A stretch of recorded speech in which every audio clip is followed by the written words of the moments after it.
ये हुआ स्मारक है बाबा साहब का, जहाँ पे बाबा साहब ने 1935 में धर्मांतरण की घोषणा की थी। उसी जगह पे ये स्तंभ बना हुआ है जहाँ पे खड़े होकर बाबा साहब ने धर्मांतरण की घोषणा की थी। उसके उपरांत यहाँ पे बहुत ही सुंदर और आकर्षक ये स्मारक बनाया गया है। यहाँ पे बाबा साहब की भव्य मूर्ति भी है और बहुत सारी जगह है जो भारत सरकार महाराष्ट्र सरकार के अंडर में है और इसका सौंदर्यीकरण का कार्य अभी चल रहा है। तो इस विषय में अभी मैडम बताएंगे हमें कि हाँ मैडम, यहाँ पे कब कब इसका शिलान्यास हुआ? 2014 में हुआ था। यहाँ पे जो स्मारक बना हुआ है, यहाँ पे जो लोग आते हैं डॉक्टर बाबा साहब अम्बेडकर के कार्य को नमन करते हुए, तो यहाँ पे आके वो बाबा साहब अम्बेडकर को अभिवादन करते हैं। यहाँ पे महाराष्ट्र शासन ने बाबा साहब अम्बेडकर का 12 फुट ऊंचा ऐसा पुतला बनाया है और इधर 18 फीट ऊंची बुद्ध की ध्यानस्थ बैठी हुई मूर्ति है। अंदर जाके शिलालेख भी है और बाबा साहब अम्बेडकर के जीवन पर आधारित ऐसे 14 शिलालेख है जहाँ पर बाबा साहब अम्बेडकर के जीवनी का पूरा अर्थ है, जो लोग देखते हुए जाते हैं। कुछ कुछ लोग ऐसे गलियों से मोहल्ले से आते जिनको बाबा साहब अम्बेडकर के जीवन के बारे में कुछ पता नहीं है, तो वो यहाँ आके बाबा साहब अम्बेडकर का पूरा कार्य देखते हुए बाहर संतुष्ट होके आते। और आगे जाके हमने मतलब हमारे महाराष्ट्र शासन ने, हमारे पार्टी ने 15 कोटि का जो प्रस्ताव मंजूर किया था महाराष्ट्र शासन से लेके, तो उस 15 कोटि में हमने वहाँ प्रशासकीय बहुत बड़ी बिल्डिंग बनाई है जहाँ पे विपश्यना सेंटर होगा, जो भिक्षुओं का निवास स्थान होगा। निर्माणाधीन है अभी, वो सामने निर्माणाधीन है, हाँ निर्माणाधीन है। वहाँ पे भिक्षुओं की निवास की व्यवस्था भी होगी और भिक्षु पाठशाला है, उधर म्यूज़ियम है और बहुत बड़ा इंटरनेशनल ग्रंथालय भी निर्माण होने वाला है। और यहाँ गवर्नमेंट की जो स्कीम हम ये जो 15 करोड़ का जो राशि स्वीकृत हुई है, हाँ, उसी के अंतर्गत एक कार्य हो रहा है। और उसके बगल में बहुत बड़ा थिएटर भी हो रहा है, जो 300 कैपेसिटी का बहुत बड़ा थिएटर है।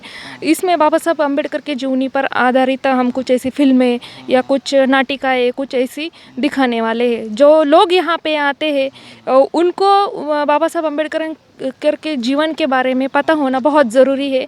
ये एक विकल्प लेके, एक संकल्प लेके हम आगे का काम कर रहे हैं। और ये जो है 10 जो व्यापारी संकुल बनवाए हैं, यहाँ पे जो शासन की कुछ योजनाएं होती है जो लोगों तक पहुँचती नहीं, उसके लिए हमने ये बनवाए हैं व्यापारी संकुल। जो है यदि किसी को कुछ प्रॉब्लम हो, MPSC UPSC क्लासेस के बारे में कुछ प्रॉब्लम हो, या फिर किसी को बाबा साहब के जीवन पर आधारित पुस्तक खरीदी करनी हो या फिर संविधान खरीदी करना हो, तो वो उनको पुणे जाना पड़ता है या दूर दूर मुंबई जाना पड़ता है। तो जब यहाँ पे जो लोग आएंगे पर्यटन स्थल पे, वहाँ यहाँ पे निःशुल्क या फिर निम्न शुल्क दर पे हमने गवर्नमेंट की तरफ से हमने यहाँ पुस्तक विक्री केंद्र भी रखा हुआ है। यहाँ बेंचमार्क सर्वेक्षण भी है और यहाँ पे जो होगा वो सब सामाजिक न्याय विभाग के जो योजनाएं हैं, जो समाज कल्याण की योजनाएं, जो अनुसूचित जाति जमाती के लिए जो योजनाएं हैं, इनके सब के स्टॉल यहाँ पे लगने वाले हैं। बढ़िया, बहुत बढ़िया मैडम। अब अंत में मैं आपसे ये कहना चाहूँगा कि इस जगह और इस स्थान के बारे में आप पूरे भारत को और महाराष्ट्र की जनता को क्या कहना चाहेंगे कि यहाँ पे अधिक से अधिक मात्रा में आएँ और देखें और जानें? मैं सभी भारतवासियों के, मेरे सब बहन और भाइयों को यहाँ आने के लिए कह रही हूँ, निवेदन कर रही हूँ, क्योंकि ये स्थान कुछ अलग स्थान है। ये एक ऐतिहासिक स्थान है। यहाँ पे बाबा साहब अम्बेडकर के बहुत बड़े पदपावन स्पर्श का यहाँ भूमि को स्पर्श हुआ है। ये जगह कोई साधारण नहीं, अनन्य साधारण है ये। तो यहाँ पे डॉक्टर बाबा साहब अम्बेडकर ने जो नींव डाली है कि बहुत से कार्य किए बाबा साहब अम्बेडकर ने जो अनुसूचित जमाती के लोगों के लिए, तो कुछ तो अधूरा रह गया, कुछ तो बाकी रह गया कि उन लोगों को इतर धर्म जाति व्यवस्था में, सवर्ण व्यवस्था में कुछ स्थान नहीं मिला। इसलिए वो बाबा साहब अम्बेडकर ने बहुत लड़ाई की, बाहर जाके, बाहर के देशों में जाके, इंग्लैंड में जाके, गोलमेज परिषद में जाके बहुत इनके न्याय के बारे में अधिकार मांगे। फिर भी ना मिलने पर बाबा साहब अम्बेडकर ने यहाँ पे एक निश्चय ही कर लिया कि ऐसे धर्म में हमें रहना ही क्यों है, इस धर्म में रहने से कुछ फ़ायदा ही नहीं। जो पशुओं को न्याय देता है, मगर जो अनुसूचित जाति के, मेरे पिछड़े वर्ग के लोगों के लिए जो न्याय समानता नहीं है, तो इस धर्म में रहूँ ही क्यों। तो ये भूमि ऐसी भूमि है जहाँ पे बाबा साहब अम्बेडकर ने कहा है कि मैं हिंदू धर्म में जन्मा हूँ, ये मेरे हाथ में नहीं था, मगर हिंदू धर्म में मरना नहीं, ये मेरे तो हाथ में है। यहाँ से लेके 21 साल बाद बाबा साहब अम्बेडकर ने नागपुर में जाके बुद्ध धम्म की दीक्षा ली। बुद्ध धम्म का मार्ग ऐसा है जो न्याय और समता से लेके चलता है। इसी धर्म जो है, जो बुद्ध धम्म का पालन करते हुए बाबा साहब अम्बेडकर ने संविधान की भी निर्मित की है, जो संविधान सभी को समान न्याय देता है। और जिसकी नींव यहाँ पे हुई, नागपुर तो 21 साल बाद हुआ है, जहाँ पे दीक्षा बाबा साहब अम्बेडकर ने ली, मगर उसका जो फाउंडेशन है वो तो येवला है ना।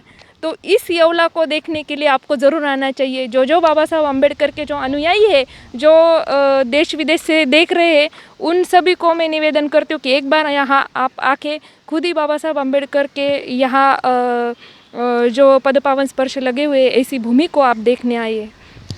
तो धन्यवाद मैडम।